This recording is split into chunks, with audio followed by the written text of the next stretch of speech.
السلام عليكم ورحمة الله وبركاته. النهاردة معاكم أختكم شيري. هنعمل مع بعض نتعلم بقى بدايات الغرز الجديدة. هنعمل الأول نبدأ بالغرزة الرباعية.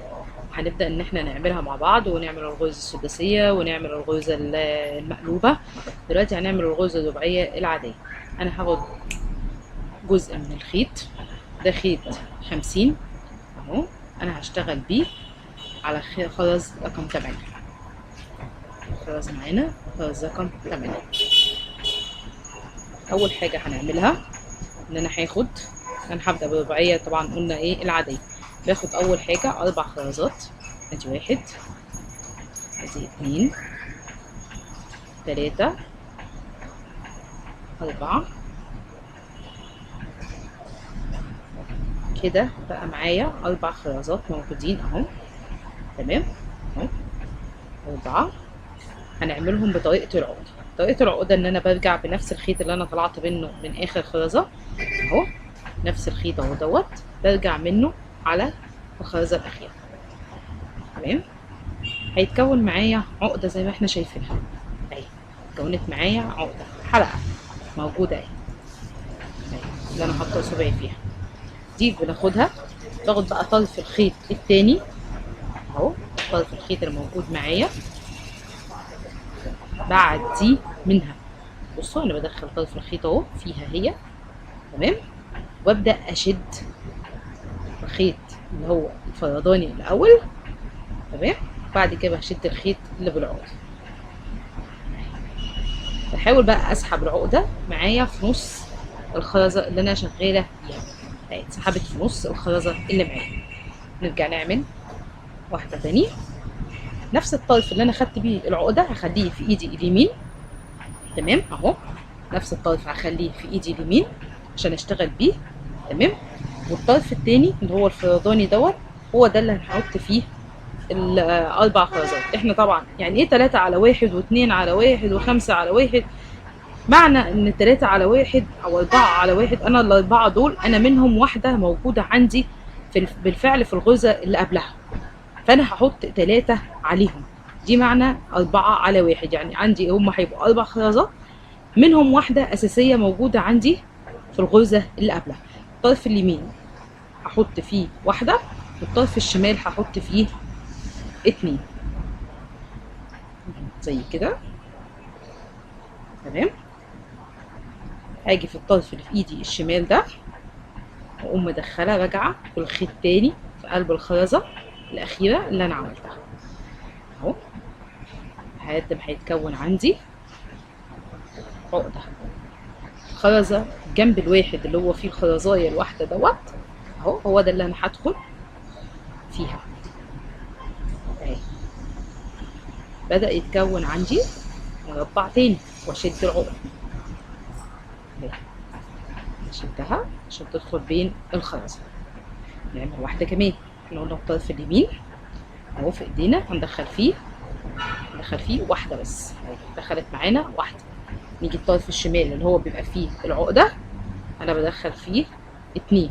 يبقى كده 3 خرزات. الرابعه جايه منين؟ الرابعه جايه من الغرزه اللي قبلها. الغرزه اللي قبلها عندنا واحده تحت. برجع بالطرف في ايدي الشمال اهو، برجع بالخيط عشان نعمل الحلقه. الناس اللي مش شايفاني اهي الحلقه اهي، انا بدخل صبعي فيها اهي اتعملت. ماشي. برجع ادخل طرف ايه الخيط اللي في ايدي اليمين فيها وابدا اشد الخيط لحد ما بتتكون عندي العقد. دي طريقه من الطرق. في طريقه تانية اللي هي طريقه ان انا بمشي الخيط بدون عقده، هوريها لكم برضو. بس طريقه العقده بتبقى احسن، جامده متينه معايا، في شغل المجسمات بتبقى كويسه جدا انها بتخلي الشكل منتظم معايا. طيب انا دلوقتي انا خلصت. هعمل واحده كمان بس عايزه اطلع انهيها في السطر الاخير واطلع للدور اللي بعده. هعمل ايه؟ هاخد الطرف اليمين كنت باخد فيه 2 معايا في الطرف الشمال وواحده في الطرف اليمين. لا المره دي اهو بنهي اهو. ناخد 2 في الطرف اليمين. تمام. وواحده اللي فيها العقده هي اللي هتبقى في الطرف ايه الشمال. ده في حاله نهايه السطر بس، نهايه السطر اهو. بحط 2 بقى في اليمين، بدل ما بحط واحده بحط 2. بحط في الطرف الشمال اللي هو بيبقى فيه العقده بحط واحده، وارجع بالعقده بتاعتي ادخلها تاني اهو. تمام. دي طريقه اسهل من ان انا اعمل العقده بالطريقه العاديه وارجع اسرح الخيط ما بين الخرز.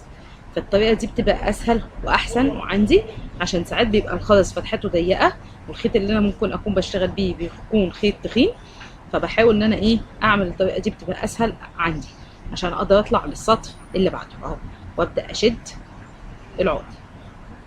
تلاحظوا ان اتجاه الخيط اتغير عندي، بدل ما كان اتجاه الخيط بيخرج من الخرزه اللي من هنا، اصبح ان الاتجاه بيخرج من الخرزه التانيه. بقى كده طرفين الخيط في ايديا اهم اهو، هطلع بيهم اهم معايا، هوضحهم قدام الكاميرا. بص، طرف من هنا اهو، الطرف التاني اهو عندي في الناحيه التانيه عشان اطلع للخرزه اللي من هنا. نبدا نشتغل بنفس الكيفيه اللي كنا بنشتغل بيها. المره دي بقى هحط 3 خرزات اهو للسطر الجديد اللي انا بدات اطلع بيه. بحط 3 في الطرف اليمين.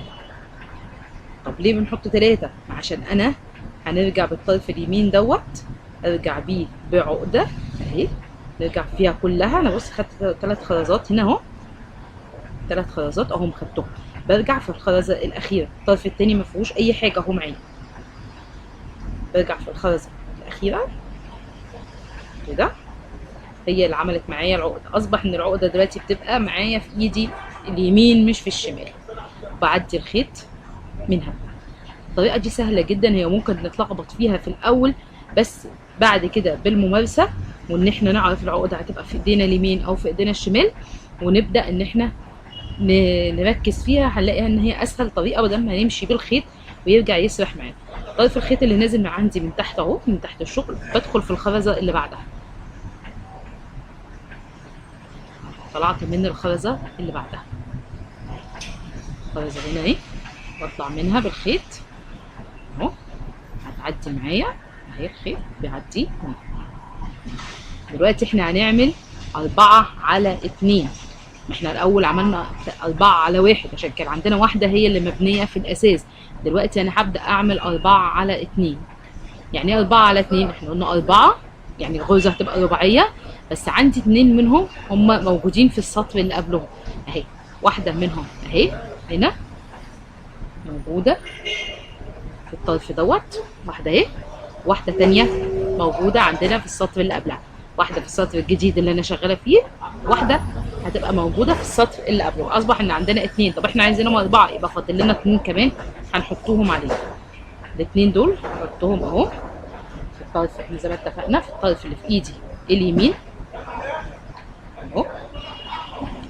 حطيت ال2 وارجع بالعقده في الخرزه الاخيره، برجع فيها اهي، بدخل طرف الخيط عندي اللي في ايدي الشمال اهو فيها، وابدا اشد العقده معايا، الاقيها كونت لنا رباعي جديد اهي.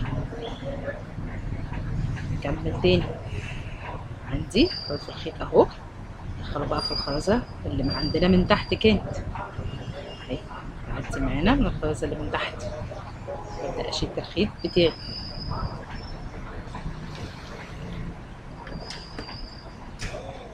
اخد 2 خرزتين اهو، واحطهم في طرف الخيط معايا، ادي 1 ادي 2، برجع في الخرزه الاخيره زي ما احنا قلنا اهي، طرف الخرزه برجع فيها، عملت عقده ومدخله فيها طرف الخيط اللي في ايدي الشمال اهي، بشد الخيط معايا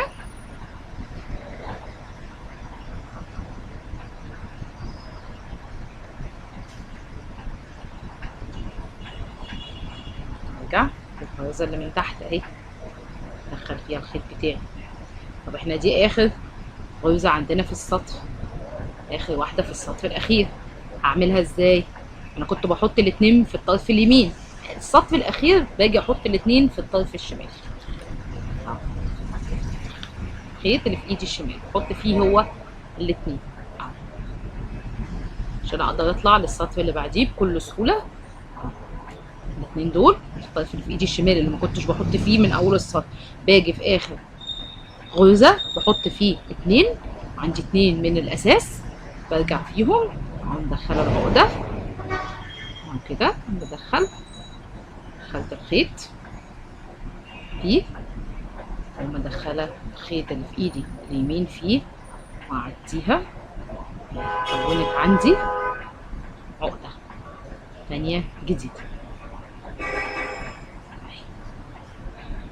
كده. كونت عندي اصبح ان طرفين الخيط اهم موجودين عندي هنا، واحد هنا وواحد موجود عندي هنا، دول طلعنا للسطر الجديد تاني بكل سهوله. هبدا الف الشغل بتاعي، عندي الطرف زي ما احنا قلنا، نفكركم تاني احنا عملنا ايه في السطر اللي قبل ده. الطرف اليمين ناخد فيه اول غرزه فيه ناخد فيها 3 عشان احنا عندنا واحده من تحت يبقوا ايه 4، ادي 1 2 3، برجع بالعقده فيها اهي، الغرزه الاخيره برجع بالعقده فيها، اقوم اخده الخيط معايا شد. الطرف الشمال ده مش هحط فيه اي حاجه، اي خرز مش هحط فيه الا في الغرزه الاخيره بس. يبقى انا عندي الغرزه الاولانيه ببدا ب3 فيها، الغرزه الاخيره بنهي ب2. ببدا بالطرف اليمين في الغرزه الاولانيه، ببدا كله الطرف اليمين. الغرزه الاخيره في السطر هي اللي بستخدم فيها الخيط اللي في الطرف الشمال، يعني الطرف الشمال ده مش هحط فيه اي حاجه غير في الغرزه الاخيره، ببدا اعدي الخيط في الخرزه. اكملها عشان برضه تبقوا ايه مركزين معايا. دي اول 2 هنحطهم وعندي 2 من الاساس تحت، 2 تمام. واجي هنا بدخل طرف الخيط معايا في الخرزه زي ما احنا شايفين، طرف الخيط معايا بدخله، بشد طرف اهو في ايدي والعقده اهي معايا من الناحيه دي، ادخل فيها الخيط، معايا واشد.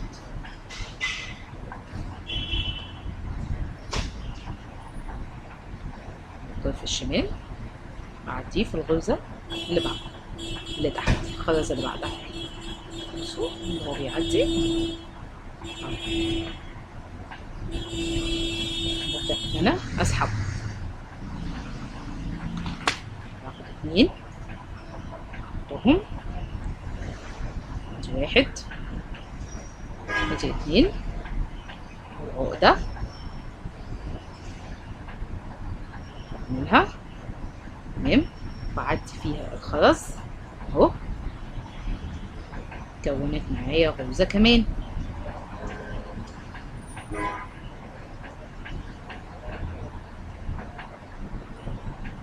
الطرف الشمال اهو. طب دي اخر غرزه، نحط بقى في اليمين ولا في الشمال؟ لا اتفقنا ان احنا هنحطه الشمال، ما بنستخدموش خالص، ما بنحطش فيه خرز طول ما انا شغاله الا في الغرزه الاخيره. احنا كده وصلنا للغرزه الاخيره، دي اخر غرزه موجوده معانا في السطر.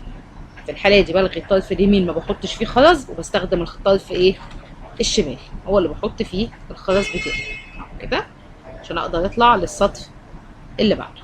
اهي غرزه في ايدي الشمال مش في اليمين، ادخل الخرزه اعديها منها اهي، العقده جاتني كده واحط فيها الخرزه.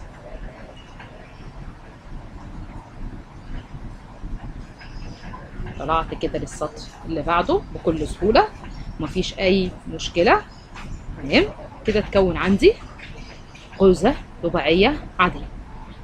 الغرزه الرباعيه دي عندنا العاديه بتنفع معانا بقى جميله جدا في شغل الباترونات، بتنفع معانا في شغل المفارش، في المعلقات بتبقى جميله جدا معانا. اظن انا شرحت لكم قبل كده طريقه الخرز دوت اللي موجوده وانواعه واحجام كل خيط يمشي مع انه حجم من الخرز، فدي بنعمل بيها المعلقات. وان شاء الله قريب هعمل لكم معلقه جديده برسمة جديدة ان شاء الله هتعجبكم. يا رب يكون الغرزة الرباعية بداية دروسنا في الغرز انها تكون عجبتكم، وان شاء الله هنعمل الغرزة الرباعية المقلوبة معاكم في الدرس الجاي. تابعوني ان شاء الله هتلاقوا كل جديد معي. سبحان الله وبحمده، سبحان الله العظيم. ما تنسوش ان انتوا تشتركوا معايا في القناة، نعملوا سبسكرايب ونعمل تفعيل للجرس عشان يوصل لكم كل جديد دايما، ونعمل لايك وشير لو عجبكم الفيديو بتاعنا. مع تحياتي اختكم شيري ادهم. مع السلامة.